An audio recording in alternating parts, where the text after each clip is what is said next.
a group of senior Iranian clerics has issued a set of religious decrees, or fatwas, calling for the assassination of former US President Donald Trump and Israeli Prime Minister Benjamin Netanyahu.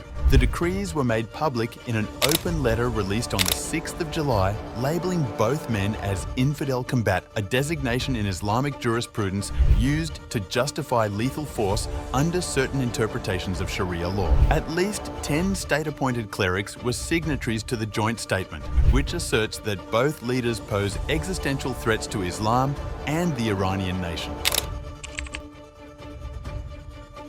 The open letter has received backing from high-ranking clerics, including Ayatollah Naser Makarem Shirazi and Ayatollah Hossein Nouri Hamedani. In his individual fatwa, Shirazi stated, "Under Iran's religious legal framework, this classification permits capital punishment." Adding weight to the campaign, hardline cleric Ahmad Alamol-Hoda, who represents Supreme Leader Ayatollah Ali Khamenei in Razavi Khorasan province, publicly supported the fatwas. He declared, in a separate development, Mansour Imami, head of the state-run Islamic propagation organization in West Azerbaijan, delivered a sermon in Azeri in which he announced a $1 million bounty for the assassination of Donald Trump. The bounty offer translates to approximately 100 billion tomans. An Iranian website, Tha.ir, has reportedly launched a public fundraising campaign under the slogan, "Avenge the Supreme Leader." The site recently claimed to have received donations exceeding $40 million US. These figures have not been independently verified, but the campaign has attracted international concern. Iranian President Masoud Pezeshkian addressed the growing controversy in an interview with American media personality Tucker Carlson, aired on the 6th of July. Despite this statement, analysts note that the clerics involved are state-appointed, and several hold positions with direct ties to Ayatollah Khamenei. Further inflaming tensions, prominent cleric Alireza Panahian, known to be closely aligned with Iran's supreme leader, recently called on Muslims around the world to take lethal action against both Trump and Netanyahu. The call was made in a speech broadcast on Iranian state-linked media and has since been widely circulated online.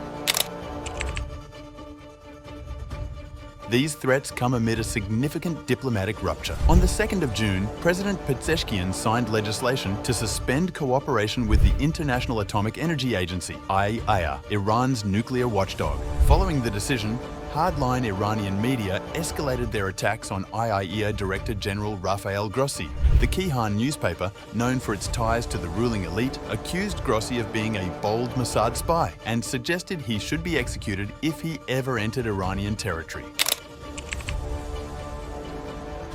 In a separate and equally concerning development, media outlets linked to the Islamic Revolutionary Guard Corps, IRGC, have called for a return to mass executions of individuals accused of cooperating with Israel and Western intelligence. An article published by the semi-official Fars news agency advocated for executions in the style of 1988, referencing the mass killings ordered by Ayatollah Khomeini, in which at least 5,000 political prisoners were killed, according to Amnesty International. The article referred to those events as a brilliant chapter in Iran's history and openly praised the methods used. It was during this period that former President Ebrahim Raisi earned the nickname Butcher of Tehran for his role in the executions. The combination of religious decrees, official silence, and provocative media commentary has raised fresh alarm internationally.